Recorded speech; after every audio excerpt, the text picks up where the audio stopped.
বিসমিল্লাহির রহমানির রহিম। প্রিয় দর্শক, অন্তর্বর্তীকালীন সরকার আসলে কি করতে চাচ্ছে? সম্প্রতি আমরা অনেক বিষয় দেখছি যে বিষয়গুলো আমাদেরকে আতঙ্কিত করছে, আমাদের অন্তরে আশঙ্কা তৈরি করছে যে বাংলাদেশের দেশপ্রেমিক মুসলমানদের রক্তের উপর যারা ক্ষমতায় এসেছে তারা আসলে ইসলামকে মাইনাস করার কোনো ষড়যন্ত্র করছে কিনা। আপনারা দেখেছেন, গতকাল প্রথম আলো একটা নিউজ প্রকাশ করেছে, যে নিউজের শিরোনাম হলো দল নিষিদ্ধের প্রস্তাব সংশোধনীর খসড়ায়।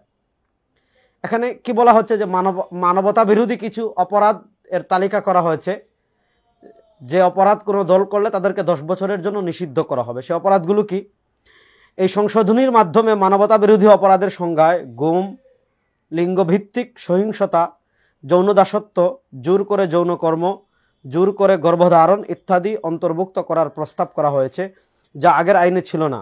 এছাড়া কোনো রাজনৈতিক দল যদি এই আইনের অধীনে কোনো অপরাধ করে তাহলে সে দলকে 10 বছর পর্যন্ত নিষিদ্ধ করার প্রস্তাব রাখা হয়েছে। এখানে দুটো বিষয় আমি আলোকপাত করছি। একটা শব্দ তারা ব্যবহার করেছে, লিঙ্গভিত্তিক সহিংসতা। এখানে মূলত তারা এই শব্দের মার পেঁচে আমাদের দেশে ট্রান্সজেন্ডারকে প্রমোট করতে চাচ্ছে। দেখেন, ইসলামে মানুষের লিঙ্গ পরিচয় দুইটা, হয় পুরুষ না হয় মহিলা। থার্ড জেন্ডার বলেন, ট্রান্সজেন্ডার বলেন, এগুলো কিন্তু ইসলামে নেই।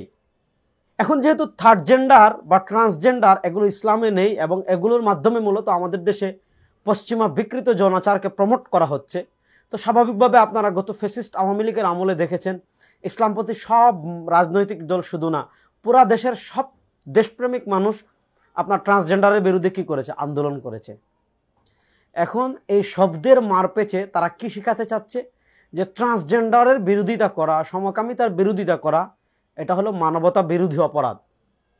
এখন কোনো দল যদি এটার প্রতিবাদ করে তাদেরকে 10 বছরের নিষিদ্ধের সুপারিশ করা হচ্ছে। মানে কি, ইসলামী যত দল আছে সব দলকে নিষিদ্ধ করার পায়তারা করা হচ্ছে।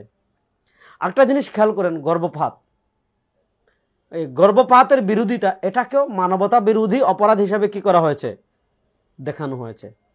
আপনার একটা জিনিস খেয়াল করেন, আপনি গর্ভপাত, এটা একটা অপরাধ, সামাজিক অপরাধ, ধর্মীয় অপরাধ, রাষ্ট্রীয় অপরাধ।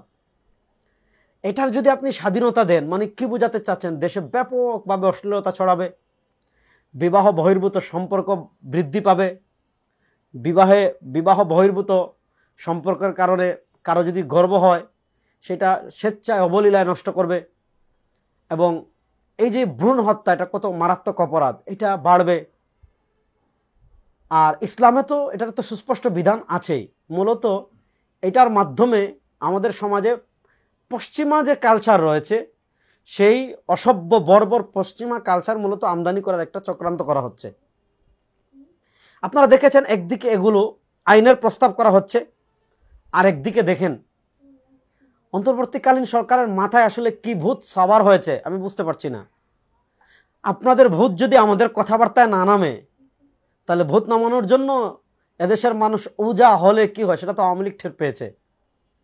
আপনারা তো 2 মাস হন নাই ক্ষমতায় আসার, আপনারা ক্ষমতায় আসার 2 মাসে হয় নাই, ফ্যাসিস্ট আওয়ামী লীগের পরিণতির দিকে একটু তাকাবেন।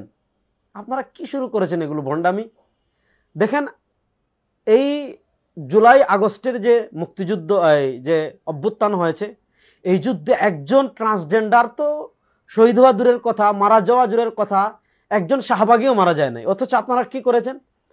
সরকারিভাবে যে ওয়েবসাইট করেছেন, সেই ওয়েবসাইটে তার পরিচয় তুলে ধরতে গিয়ে কি লিখেছেন? পুরুষ, মহিলা, তারপরে নিচে দিয়েছেন ট্রান্সজেন্ডার। মানে যে মারা গিয়েছে সে ট্রান্সজেন্ডার কি না, এর মানে কি? আপনারা ট্রান্সজেন্ডারকে স্বীকৃতি দিতে চাচ্ছেন? গত রমাদানে ওয়ালটনের কথা আপনাদের মনে নেই?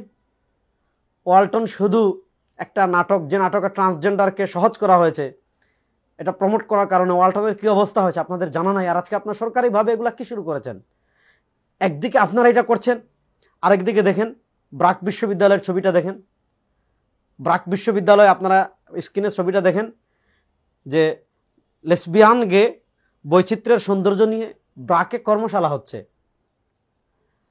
মানে এই স্বাধীনতা, মুসলমানদের রক্তের উপর অর্জিত স্বাধীনতা, দেশপ্রেমিক মানুষের রক্তের উপর অর্জিত স্বাধীনতা, এই স্বাধীনতার উপর ভিত্তি করে আপনারা পশ্চিমাদের পচা গান্দা নষ্ট, যেগুলা ইউরোপে পরিত্যাজ্য হয়ে গিয়েছে, যেগুলো আমেরিকায় পরিত্যক্ত হয়ে মানুষ যেগুলোর প্রতি ঘৃণার তুতো ছড়াচ্ছে যে সংস্কৃতির উপর, এটা আপনারা বাংলাদেশে মানে এত সহজে মানে আপনারা এস্টাবলিশ করে দিবেন, এত সহজে প্রতিষ্ঠা করে ফেলবেন?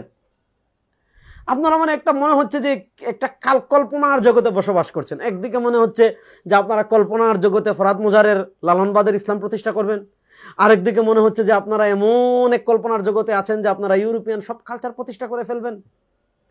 দয়া করে আপনারা এগুলো থেকে বিরত থাকুন। আমরা অনুরোধ করব, দেশকে অস্থিতিশীল অবস্থায় নিয়ে যাবেন না, দেশে আবার আগুন লাগাবেন না।